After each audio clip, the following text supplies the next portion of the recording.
Hello student, मैं अभ्यास रेगर भाषाई कौशल का विकास के अंतर्गत पठन कौशल भाग 3 में आपका स्वागत करता हूं। जैसा कि हम भाग 1 श्रवण कौशल और भाग 2 संभाषण कौशल पढ़ चुके हैं, आज हम पठन कौशल के बारे में अध्ययन करेंगे। जैसा कि ये पठन कौशल और लेखन कौशल दोनों ही परीक्षा में बहुत ही इम्पोर्टेंट है। इससे संबंधित बहुत से क्वेश्चन पूछे जाते हैं, प्रतियोगिता परीक्षा में भी आते हैं, कंपटीशन परीक्षा में भी आते हैं। तो शुरू करते हैं वाचन कौशल। तीसरा अपना है पठन या वाचन कौशल, जिसे हम पढ़ना भी कहते हैं। ये भाषाई कौशल का तीसरा कौशल है। पठन का अर्थ, सबसे पहले हम पठन का अर्थ, वैसे पठन कौशल को हम अंग्रेजी में रीडिंग स्किल भी कहते हैं। सबसे पहले हम पठन का अर्थ पढ़ेंगे। पठन का दूसरा प्रायोगिक शब्द है वाचन, यानी पठन को हम दूसरा नाम वाचन भी कहते हैं। पढ़ना ये शब्द शिक्षा प्राप्ति का साधन, मतलब है कि हम शिक्षा प्राप्ति किसके माध्यम से करते हैं? पढ़ने के माध्यम से। पढ़ना ही एक ऐसा साधन है जिससे हम शिक्षा प्राप्ति कर सकते हैं। जब हम कोई पुस्तक, पत्र या लिखित सामग्री को आदि को पढ़ते हैं, उसी को वाचन कहते हैं। ये कोई भी हम अखबार पढ़ते हैं या कोई भी मुद्रित विषय वस्तु को हम पढ़ते हैं, तो उसी को हम वाचन कहते हैं। वाचन में शब्द के साथ ध्वनि अर्थ दोनों ही निहित होते हैं। जब हम वाचन करते हैं तो ध्वनि यानी आवाज भी आती है, मेरे आवाज जो चिल्लाकर भी बोलते हैं और उसका अर्थ भी समझने की कोशिश करते हैं, यानी दोनों ही होते हैं। सामान्यतः अंग्रेजी भाषा के रीडिंग शब्द का अर्थ हिंदी भाषा में दो रूपों में अभिव्यक्त होता है, यानी अंग्रेजी भाषा का जो रीडिंग शब्द है उसके दो अर्थ निकलते हैं, एक है पठन और दूसरा है वाचन। यानी एक शब्द है पठन और दूसरा शब्द है वाचन। मूलतः इन दोनों शब्दों में अंतर है। पठन किसे कहेंगे और वाचन किसे कहेंगे? वाचन का अर्थ है जोर जोर से पढ़ना, मतलब जब एक बच्चे को आप पढ़ने के लिए कहते हैं तो वो जोर जोर से किताब में लिखी हुई चीज को पढ़ता है, जिसका आनंद श्रोता ले सके, यानी बाकी बच्चे या बाकी लोग, वो पढ़ने वाले जो व्यक्ति पढ़ता है उसका आनंद लेते हैं। पठन का अर्थ है जोर और मौन होकर पढ़ना, जिससे पठित सामग्री समझ में आ जाए। यानी पठन का अर्थ है जोर से तो पढ़ना ही है, लेकिन मौन होकर भी पढ़ना, जिससे पठित सामग्री जो अपन सामग्री पढ़ते हैं वो हमें समझ में आ जाए, उसका अर्थ हम समझ लें। अब है पठन की परिभाषा। बहुत से लोगों यानी दार्शनिकों ने पठन की परिभाषा इस प्रकार दी है। सबसे पहले डॉक्टर राम शकल पांडे, वाचन वह प्रक्रिया है जिसमें प्रतीक, ध्वनि और अर्थ साथ साथ चलते हैं। यानी वाचन में प्रतीक यानी जो शब्द लिखे हुए होते हैं, किताबों में छपे हुए होते हैं। ध्वनि यानी अपनी आवाज निकलती है अपने मुंह से जो अपन पढ़ते हैं। और तीसरा है अर्थ, यानी हम अर्थ को भी समझते हुए पढ़ते हैं। दूसरा है डॉक्टर BS सक्सेना, शिक्षा के क्षेत्र में वाचन से तात्पर्य सार्थक प्रतीक लिपि चिन्हों को पहचानना मात्र न होकर उनके अर्थ ग्रहण करने से भी है। कहने का मतलब है कि हमें केवल लिपि चिन्हों या प्रतीकों को पहचानना ही मात्र नहीं, बल्कि उनके अर्थ को भी ग्रहण करना चाहिए। पठन की परिभाषा इस प्रकार होगी फिर, किसी लिखित या मुद्रित पाठ्य वस्तु, भाषा या चित्र को देखकर उसके भाव या आशय को समझना या अर्थ ग्रहण करना पठन कहलाता है। यानी किसी भी लिखित या मुद्रित पाठ्य वस्तु, कोई भी हम किताब पढ़ते हैं, अखबार पढ़ते हैं, मैगजीन पढ़ते हैं, तो उसकी भाषा या चित्र को अगर देखकर हम उसके भावार्थ को हम समझ जाते हैं, उसको अर्थ को समझ जाते हैं, तो इसी को हम पठन कहते हैं। अब है पठन अथवा वाचन के आधार, यानी पठन और वाचन के आधार क्या है? पठन अथवा वाचन के दो प्रमुख आधार हैं। पहला है वाचन मुद्रा, दूसरा है वाचन शैली। वाचन मुद्रा का मतलब होता है हम किस तरह से बैठते हैं, किस तरह से किताब पकड़ते हैं, किस तरह से हमारी बोलने की प्रक्रिया है। वाचन मुद्रा से हमारा आशय बैठने, खड़े होने, वाचन सामग्री को हाथ में पकड़ने तथा भावों के अनुकूल आंखों, हाथों और अंगों का संचालन करने से यानी जिस तरह से हम पढ़ते हैं तो उसी तरह से हमारा शरीर का संचालन होना चाहिए, अन्यथा पढ़ने वाले या सुनने वाले श्रोताओं को समझ में नहीं आएगा। उसी तरह से वाचन शैली से हमारा सही साधकर भाव के अनुसार उचित उतार चढ़ाव के साथ पढ़ने के ढंग से। कहने का मतलब है कि जिस तरह से पठित सामग्री है या विषय वस्तु है, हमें उसी के अनुसार पढ़ना चाहिए। जैसे अगर मान लो कोई हम महाराणा प्रताप के बारे में बता रहे हैं तो हमें ओज गुण का प्रयोग करते हुए यानी तेज आवाज में पढ़ना पड़ेगा, तभी श्रोताओं को उसमें रुचि आएगी और उनको किसी वस्तु को जल्दी समझ में आसानी होगी। जो व्यक्ति वाचन सामग्री को भावों के अनुसार अंगों का संचालन करते हुए पढ़ता है वह श्रोताओं को अपनी ओर आकर्षित कर लेता है। तो कहने का मतलब पढ़ना ही नहीं है, पढ़ने के साथ साथ हमें लय, उतार चढ़ाव, बालाघाट सभी चीज़ों का ध्यान रखते हुए पढ़ना होगा, तभी श्रोता उस चीज़ में इंटरेस्ट ले सकता है, रुचि ले सकता है। अब हमें पढ़ते समय कौन सी बातों को ध्यान रखना चाहिए, हमें पढ़ते समय किन बातों को ध्यान रखना जरूरी है जिससे हमें पढ़ने में आसानी हो और समझने में आसानी हो। तो सबसे पहला है पुस्तक को आंखों के बीच 1 फीट की दूरी हो, यानी मतलब है कि जब हम पढ़ते हैं तो पुस्तक और अपने आंखों के बीच में 1 फीट की दूरी होनी चाहिए। दूसरा है पुस्तक पर बाईं ओर से प्रकाश आना चाहिए, यानी हमें सीधा प्रकाश नहीं, क्योंकि सीधा प्रकाश आने से हमारे आंखों में रिफ्लेक्स आ सकता है, अपनी आंखें कमजोर हो सकती है। तीसरा है पढ़ने की गति ना तीव्र हो ना कम हो, यानी ना तो हमारी गति तेज होनी चाहिए ना ही कम होनी चाहिए, बिल्कुल मीडियम होनी चाहिए, एवरेज होनी चाहिए। चौथा है पाठ का आरंभ और अंत मध्य गति से होना चाहिए। जब हम स्टार्ट करते हैं पाठ का प्रारंभ तो मंद गति से होना चाहिए और अंत भी मंद गति से ही होना चाहिए। नेक्स्ट है उच्चारण शुद्ध व स्पष्ट हो, पढ़ते समय हमारा जो उच्चारण हो वह शुद्ध होना चाहिए, वह स्पष्ट होना चाहिए।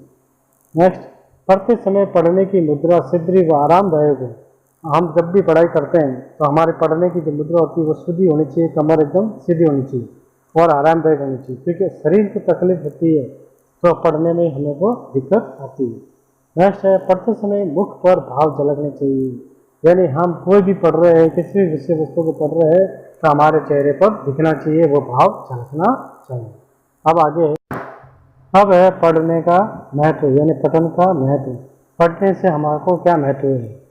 पढ़ने के द्वारा छात्र में अर्थ ग्रहण की निम्नलिखित योग्यता का विकास होता है। जो भी पाठ पढ़ते हैं, जो भी विषय वस्तु को पढ़ते हैं तो उसको अर्थ ग्रहण करने की योग्यता का विकास होता है। सबसे पहले है पठित सामग्री का केंद्रीय भाव या के विचार ग्रहण कर लेना, यानी जो भी विषय वस्तु पढ़ता है उसका केंद्रीय भाव समझ लेना। दूसरा अनावश्यक को छोड़ते हुए मुख्य सूचना और भावों को ग्रहण कर लेना, यानी बहुत सारी बातों को पढ़ने के बाद मुख्य बात को ही समझ लेना, ये पढ़ने का महत्व है। तीसरा है प्रकाशित सामग्री से आवश्यकता के अनुसार सामग्री को चुन लेना, इतनी सारी जो भी प्रकाशित होती है विषय वस्तु उसमें से हमें मेन बात यानी मुख्य बातों को चुन लेना होता है। नेक्स्ट है पठित सामग्री में से तथ्य भावों विचारों को चुनकर उनकी क्रमबद्धता को पहचाना, मतलब है कि किताबों में या अखबारों में जो भी विषय वस्तु छपती है तो हमें मेन तथ्यों और विचारों को चुनकर उनकी क्रमबद्धता को पहचान लेना। नेक्स्ट है पठित सामग्री पर पूछे गए प्रश्नों का उत्तर देना, जो भी सामग्री छपी हुई है या विषय वस्तु में से प्रश्न पूछे गए तो उनके उत्तर देना। भाषा के लिपि चिन्हों को पहचान कर उनका शुद्ध उच्चारण करना, जब हमको पढ़ना आ जाता है तो हम मुद्रित चिन्हों को या लिपि चिन्हों को पहचान कर उसका शुद्ध उच्चारण कर सकते हैं। नेक्स्ट है पठित सामग्री से आवश्यकता अनुसार उपयुक्त निष्कर्ष निकालना, यानी पठित सामग्री में से हमें उपयुक्त निष्कर्ष निकाल लेना चाहिए। नेक्स्ट है कठिन सामग्री को धीरे धीरे पढ़कर समझना, कभी कभी विषय वस्तु कठिन होती है तो उसको धीरे धीरे पढ़कर हम उसका अर्थ निकाल सकते हैं। नेक्स्ट किसी वर्णन की सभी बातों को आत्मसात करना, बहुत बड़ी बड़ी बातें लिखी होती है कभी विषय वस्तु में, तो हम उस विषय वस्तु को पढ़कर उन सभी बातों को हम आत्मसात कर लेते हैं। नेक्स्ट है आवश्यकता अनुसार शब्दकोश को देखकर अर्थ निकाल लेना, यानी शब्दकोश से हम उसका अर्थ निकाल लेते हैं। अब आगे है, अब है पठन के उद्देश्य। पहले हमने महत्व पढ़ा, अब उद्देश्य पढ़ेंगे। भाषा शिक्षण में वाचन का महत्वपूर्ण स्थान है। जिस प्रकार मानव जीवन में भाषा की आवश्यकता होती है, ठीक उसी प्रकार भाषा को समुचित रूप से सीखने में पठन की आवश्यकता होती है। अगर हमें हमारे जीवन में सही तरह से अगर भाषा का प्रयोग करना है, हमें भाषा के ऊपर अधिकार करना है, तो हमें पठन की भी आवश्यकता होती है। हम सही तरह से पढ़ पाएंगे तभी हम सही तरह से भाषा बोल पाएंगे। तो पठन के कुछ निम्नलिखित उद्देश्य है जो इस प्रकार है। बालकों के अक्षर उच्चारण, शब्द उच्चारण शुद्ध होने चाहिए ताकि वे वाचन सामग्री को सुस्वरता के साथ पढ़ सके। यानी इनके अक्षर और शब्द शुद्ध होने चाहिए तभी वो वाचन सामग्री को अच्छे से पढ़ सकता है। नेक्स्ट, स्वरों में ऐसा आरोह अवरोह हो कि भावों में अनुकूल लोचन कर सके। यानी स्वरों में जब वो पढ़ते समय आरोह अवरोह का प्रयोग कर सके, जिससे भावों को अपने अनुकूल कर सके। नेक्स्ट है, वाचन प्रभाव उत्पक हो। मतलब है कि उसका वाचन पढ़ने का जो तरीका हो प्रभाव उत्पक होना चाहिए, प्रभावी होना चाहिए, ताकि श्रोता का मन मुग्ध हो जाए। यानी सुनने वालों को पढ़ने में, पढ़ाने वाले के अंदर इंटरेस्ट आना चाहिए, वो सुनते हुए ही मंत्र मुग्ध हो जाए। नेक्स्ट है, बालक वाचन सामग्री का भाव समझ सके तथा दूसरों को भी समझा सके। यानी उसकी वाचन प्रक्रिया ऐसी होनी चाहिए कि वो खुद भी समझ सके और दूसरों को भी समझा सके। वाचन शिक्षा प्राप्ति में सहायक है। यानी अगर हमें शिक्षा प्राप्त करनी है तो हमें पढ़ना आना चाहिए, हमें पढ़ने के साथ उसका अर्थ ग्रहण करना भी आना चाहिए। नेक्स्ट है, वाचन योग्यताओं के बिना मनुष्य के जीवन में कई प्रकार की बाधाएं खड़ी हो सकती है। अगर हमें पढ़ना नहीं आता और पढ़कर हमको अर्थ ग्रहण करना नहीं आता तो हमारे जीवन में कई समस्याएं खड़ी हो सकती है। नेक्स्ट है, वाचन कौशल ज्ञान उपलब्ध का साधन है। आप कोई भी चीज़ अगर अपने ज्ञान में बढ़ोतरी करनी है, ज्ञान में वृद्धि करनी है, तो आप पढ़कर ही कर सकते हो। तो इसलिए आपको वाचन कौशल आना जरूरी है, वाचन में आपको दक्षता प्राप्त करना जरूरी है। नेक्स्ट है, वाचन की जीवन के प्रत्येक क्षेत्र में आवश्यक होती है। अरे आप सबको पता है, कोई भी चीज़ पढ़ने के लिए या कोई भी चीज़ या अर्थ जानने के लिए हमें वाचन कौशल आना चाहिए, हमें तो पढ़ना आना चाहिए। अब आगे है, अब है वाचन की विशेषता। यानी एक वाचन की क्या विशेषता होनी चाहिए। एक सुरुचिपूर्ण और सुंदर वाचन की निम्नलिखित विशेषता है। जैसे पहला है, अच्छा वाचन आरोह अवरोह के साथ प्रभाव उत्पादक ढंग से किया जाता है। यानी एक अच्छा वाचन हम किससे कहेंगे, जिसमें आरोह अवरोह यानी उतार चढ़ाव होना चाहिए और प्रभावी होना चाहिए, तभी हम उसको एक अच्छा वाचन कह सकते हैं। दूसरा है, प्रत्येक शब्द को अन्य शब्दों से अलग करके उचित बल और विराम के साथ पढ़ना। कभी कभी क्या होता है कि हम एक साथ पढ़ने की कोशिश करते हैं, जिससे क्या होता है कि सुनने वालों को या श्रोताओं को उसमें आनंद की प्राप्ति नहीं होती है और कोई भी भावार्थ समझ में नहीं आता है। इसलिए हम हर शब्द को अलग अलग पढ़ते हुए अगर हम वाचन करेंगे तो हमें उसका अर्थ भी समझ में आएगा और भावार्थ भी समझ में आएगा। नेक्स्ट है, सुवाचन की प्रमुख विशेषता भावानुकूलता है। यानी अगर एक अच्छा वाचन हम तभी कहेंगे जब उसमें भावानुकूल यानी भाव के अनुसार अनुकूलता होनी चाहिए, यानी उतार चढ़ाव होना चाहिए। तेज गति, धीरे गति, हम किस तरह से पढ़े उस विषय वस्तु को, वो हमें आना चाहिए। इसके बाद है, यह वाचन में सुश्रुतता के साथ प्रभाव बनाए रखता है। यानी अच्छा वाचन हम तभी कहेंगे जब उसके अंदर प्रभाव एक जैसा होना चाहिए। डॉक्टर पांडे ने भी ये कहा है कि वाचन वह क्रिया जिसमें प्रतीक, ध्वनि और अर्थ साथ साथ चलते हैं। अब आगे है, अब है वाचन के प्रकार। यानी हम कितने प्रकार से वाचन कर सकते हैं। वाचन के प्रकार मुख्यतः दो प्रकार के होते हैं। एक है स्वस्वर वाचन और दूसरा है मौन वाचन। स्वस्वर वाचन में क्या होता है कि ध्वनि के साथ आवाज़ अपने मुख से निकलती है, और मौन वाचन में क्या होता है कि अपने मन में ही पढ़ना पड़ता है, स्वाध्याय करना पड़ता है, अध्ययन करना पड़ता है। ये सस्वर वाचन ये भी दो प्रकार के होते हैं, आदर्श वाचन और अनुकरण वाचन। आदर्श वाचन में व्यक्ति खुद अकेला बोलता है। और अनुकरण वाचन मतलब है कि उसके जो पढ़ता है उसके पीछे पीछे बोलना। एक व्यक्ति बोलता है उसके पीछे पीछे बोलना अनुकरण वाचन कहलाता है। अब आदर्श वाचन में भी दो है, शिक्षक के द्वारा और छात्र द्वारा। जब शिक्षक पढ़ता है तो वो शिक्षक के द्वारा आदर्श वाचन क्या कहा जाएगा, और अगर छात्र करता है तो छात्र के द्वारा आदर्श वाचन कहा जाएगा। अब छात्र द्वारा भी दो है, व्यक्तिक और सामूहिक। जब एक छात्र पढ़ता है तो उसको व्यक्तिक वाचन कहा जाता है, और पूरी क्लास यानी सामूहिक रूप से अगर पढ़ा जाए तो उसको सामूहिक वाचन कहा जाएगा। ये तो हुआ सस और वाचन। अब दूसरा है मौन वाचन या मौन वाचन पठन, जो एक व्यक्ति मन में पढ़ता है। तो ये भी दो तरह का है, स्वाध्याय द्रुत वाचन और गंभीर वाचन। स्वाध्याय द्रुत वाचन होता है जो धीरे से पढ़ना यानी धीमी गति से पढ़ना, और गंभीर वाचन यानी तेज गति से पढ़ना।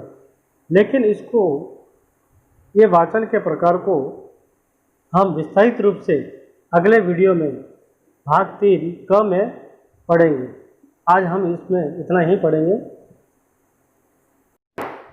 अब है वाचन या पठन संबंधी त्रुटियाँ, यानी वाचन करते समय या पठन करते समय हम कितनी प्रकार की गलतियाँ करते हैं, त्रुटियाँ करते हैं। तो सबसे पहले है अटक अटक कर पढ़ना। कई बच्चे क्या है कि बार बार अटक अटक कर पढ़ते हैं, ये भी एक त्रुटि है। दूसरा है वाचन के समय अनुचित मुद्रा, पुस्तक को आँखों के निकट या दूर रखना।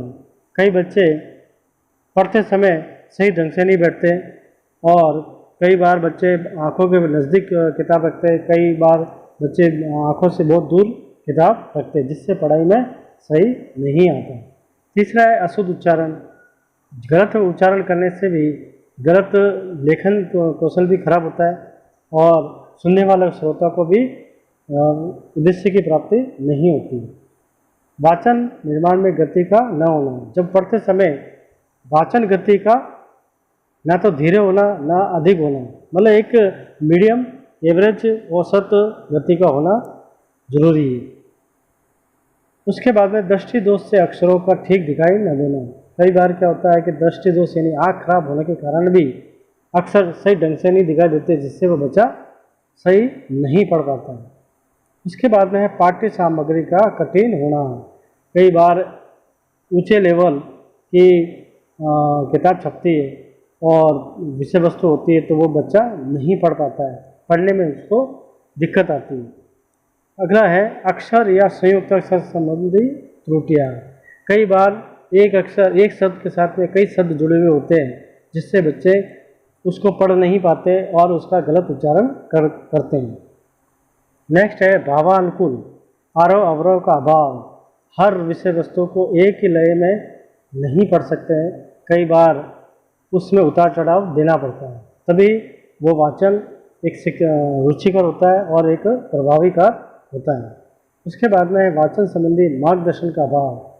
बच्चे को अगर जब तक हम मार्गदर्शन नहीं देंगे तब तक वो सही नहीं पढ़ पाएगा। उसको एहसास कब होगा कि मैं वाचन सही कर पा रहा हूँ या नहीं, इसलिए मार्गदर्शन भी होना जरूरी है। उसके बाद में अध्यापक का व्यवहार। कई बार क्या होता है कि अध्यापक के भय से उनके डर से पढ़ने में बहुत सारी गलतियाँ कर जाता है। तो ये है वाचन पठन संबंधी त्रुटि। अब है वाचन पठन संबंधी दोषों का निवारण। जो गलतियाँ तो त्रुटियाँ वाचन और पठन में पाई जाती है, तो उसका निवारण, उसका हम कैसे उपाय करेंगे। तो सबसे पहले है आवर्ती पुनरावृत्ति। यह है कि बार बार अभ्यास कराकर ठीक उच्चारण का अभ्यास कराना, यानी हम ये गलतियाँ जब बच्चा करता है तो उसका बार बार अभ्यास कराया जाए, जिससे वो शुद्ध बोलना सीख जाएगा। इससे बालक अपनी कमी को दूर करने में सहायक होगा। दूसरा स्थान परिवर्तन। अशुद्ध बोलने वाले बालकों को शुद्ध बोलने वाले बालकों के साथ मध्य बिठाना। कई बार क्या होता है कि बालक गलतियाँ करता है, तो जो होशियार बच्चे हैं उनके साथ में उनको बिठाना चाहिए, जिससे उनको देखकर वो बच्चा सही करने की कोशिश करता है। तीसरा अस्पष्टता निवारण। शीघ्रता से बोलने वाले तथा अस्पष्ट बोलने वालों को रोककर धीरे धीरे अक्षर बोलने व स्पष्ट बोलने के लिए प्रेरित करना चाहिए। यानी कई बार क्या होता है कि बच्चा बालक पढ़ता है तो वो अस्पष्ट पढ़ता है, तो जो धीरे धीरे पढ़ता है, जो होशियार बच्चा होता है, उसको देखकर उसके साथ में तुलनात्मक अध्ययन करके उसको बताना चाहिए, जिससे वो अभ्यास कर सके। चौथा है चिकित्सा अभाव या चिकित्सा विधि। यदि बालक शारीरिक रूप से अपंग या अंग विकार से उच्चारण ठीक ढंग से नहीं कर पाता है तो चिकित्सक सलाह लेकर उपचार से ठीक कराया जा सकता है। कई बार क्या होता है कि उसको बोलने में तकलीफ होती है, तो हो सकता है कहीं ना कहीं उसके अंग में तकलीफ है, तो उसको डॉक्टर की सलाह भी लेना चाहिए। इसके बाद में नेक्स्ट है अध्यापक उच्चारण करके बालक को शुद्ध उच्चारण कराए, अर्थात अध्यापक स्वयं भी शुद्ध उच्चारण करे तथा बालकों से भी सही व शुद्ध उच्चारण कराए। जिस प्रकार बाघिन अपने छोटे बच्चों को मुंह से लेकर चलती है और ध्यान रखती है कि न तो बच्चे के दांत चुभे और न ही वह मुंह से गिरे, उस प्रकार ही एक शिक्षक को बच्चे के साथ में व्यवहार करना चाहिए। अब है पठन या वाचन शिक्षण की विधियाँ, मतलब पढ़ने की कौन कौन सी विधियाँ प्रचलित है। बोलने या वाचन का शिक्षण किस प्रकार किया जाए, इसके लिए विद्वानों के अपने अपने मत हैं। कुछ शिक्षा शास्त्रियों का मत है कि बालकों को अक्षरों का ज्ञान वाक्यों में आरंभ करना उचित है, परंतु कुछ के अनुमान शब्दों के प्रारंभ से किया जाए, ऐसा मत मानते हैं। वाचन संबंधी शिक्षण पद्धतियाँ निम्न प्रकार से प्रचलित है। तो सबसे पहले है अक्षर बोध विधि। यह विधि अत्यधिक पुरानी विधि है, बहुत ही प्राचीन विधि है तथा आज तक भी इस विधि का प्रयोग भारतीय समाज के लिए किया जाता है। इस विधि में बालक क्रमानुसार वर्णमाला के भिन्न भिन्न अक्षरों का ज्ञान प्राप्त करते हैं तथा बालक अक्षरों का ज्ञान जब भली प्रकार से कर लेते हैं तो उन्हें शब्द बनाना सिखाया जाता है। जैसे ब र ग द, बरगद में 4 अक्षर होते हैं तो चारों को अलग अलग सिखाया जाता है, चारों वर्णों को अलग अलग सिखाया जाता है, फिर उसके गुणों से शब्द बनाकर सिखाया जाता है। जैसे पनघट है, बर्तन है, इस तरह से। उसके बाद में स्वरों उच्चारण विधि। स्वरों उच्चारण विधि कौन सी है? इस विधि में अक्षरों तथा शब्दों की ध्वनियों को विशेष महत्व दिया जाता है। बालकों को शब्दों को ज्ञान कराने हेतु ध्वनि साम्यों को ध्वनि साम्यों को आधार बनाया जाता है, यानी एक ही ध्वनि के 2 शब्दों को बताया जाता है, जैसे ठाट, बाट, चाट, खाट, इस प्रकार से हार, वार आदि शब्दों को बनाया जाता है। इसमें से कि इसमें उच्चारण की ओर अधिक ध्यान दिया जाता है। इसके बाद में है देखो और कहो विधि। इस विधि में न तो पहले तो अक्षरों का ज्ञान कराया जाता है तथा न ही इसकी ध्वनियों का ज्ञान कराया जाता है। इस विधि में प्रारंभ में ही बालकों को शब्दों का परिचय कराया जाता है। इसके लिए चित्रों के माध्यम से शब्दों का ज्ञान कराया जाता है, यानी चित्र और शब्द को मिलाया जाता है। जैसे गाय का चित्र दिखाकर गाय के पास में गाय लिखा हुआ होता है, तो वो बच्चा उस अक्षर को और चित्र को देखकर मैच कर अपने मानस पटल पर एक शब्द की छवि बना देता है, जिससे उसको याद रहता है। इसके बाद में अनुकरण विधि। अनुकरण विधि, इस विधि को देखो और कहो विधि का परिवर्तित रूप ही कह सकते हैं। इस विधि में अध्यापक एक एक शब्द का उच्चारण करता जाता है तथा बालक उन शब्दों का उच्चारण का अनुकरण करता है। मतलब शिक्षक के द्वारा जब कोई पढ़ाया जाता है तो उसका अनुकरण बालक करता है, पीछे पीछे उसके बोलता है। इस विधि का प्रयोग अंग्रेजी भाषा शिक्षण में ज़्यादातर किया जाता है, क्योंकि अंग्रेजी का उच्चारण अनिश्चित होता है, अर्थात ये वहाँ ज़्यादा उपयोगी और होती है। उसके बाद में ध्वनि साम्य विधि। सामूहिक पठन विधि। कौन सी होगी? सामूहिक पठन विधि। सामूहिक पठन विधि में क्या होता है? यह विधि भी अनुक्रम विधि से मिलती जुलती विधि है। अध्यापक सर्वप्रथम बालकों को छोटे छोटे पदों या बाल गीतों का आदर्श वाचन करता है। समस्त कक्षा के बालक अध्यापक का अनुकरण करते जाते हैं। इस विधि से बालकों का शब्द उच्चारण सुधारा जा सकता है। इसमें हाव भाव द्वारा वचन भी बालक सीखता है। इसके बाद में है भाषा शिक्षण यंत्र विधि। इस विधि का प्रयोग भी अनुकरण विधि की तरह ही किया जाता है। फर्क और अंतर इतना ही है कि सामूहिक पठन विधि में शिक्षक खुद पढ़ता है, लेकिन भाषा शिक्षण विधि में अध्यापक की जगह ग्रामोफोन टेप रिकॉर्डर का प्रयोग किया जाता है। इससे बालक बड़े ध्यान से सुनते हैं तथा वैसा ही उच्चारण करते हैं या करने का प्रयास करते हैं। इस विधि का लाभ यह है कि इसमें बालक व्यवस्थित उच्चारण की शिक्षा प्राप्त करते हैं तथा उनके उच्चारण में ही एक रूपता आ जाती है। उसके बाद में है वाक्य शिक्षण विधि। वाक्य शिक्षण विधि किसे कहेंगे? यह एक मनोवैज्ञानिक विधि है। इसमें पढ़ाने का क्रम वाक्य से आरंभ किया जाता है। मनोवैज्ञानिक का विश्वास है कि बालक अपने मनोभावों को न तो अक्षरों द्वारा प्रकट कर सकता है, न ही वह अक्षरों को जोड़कर शब्दों का निर्माण कर सकता है। अतः इस विधि के समर्थकों के अनुसार पढ़ना सीखने के लिए वाक्य शिक्षण विधि को ही आधार बनाया जाता है। जैसे एक वाक्य अनार मीठा है, जब बालक कई रूपों में इस वाक्यों को देखेगा, मीठा अनार है, अनार मीठा है अनार मीठा, मीठा अनार है मीठा अनार, यानी एक ही वाक्य के कई वाक्य बनाकर वो देखता है। उसके बाद में अंत में है कहानी विधि। क्या है? कहानी। इस विधि का हम वाक्य शिक्षण विधि द्वारा का दूसरा रूप कह सकते हैं। अनेक चित्रों के सहयोग से कहानी बालकों की सुनी जाती है। चित्रों के नीचे बड़े बड़े अक्षरों में वाक्य लिखे जाते हैं। ये वाक्य कहानी से संबंधित होते हैं। कहानी विधि छोटे बालकों के लिए विशेष रूप से लाभदायक है, क्योंकि छोटे बालक कहानी सुनना अधिक पसंद करते हैं। अतः कहानी विधि सर्वोत्तम विधि मानी जाती है। आज इस वीडियो के लिए इतना ही। आगे अगले वीडियो में हम अगला विषय पढ़ेंगे। धन्यवाद।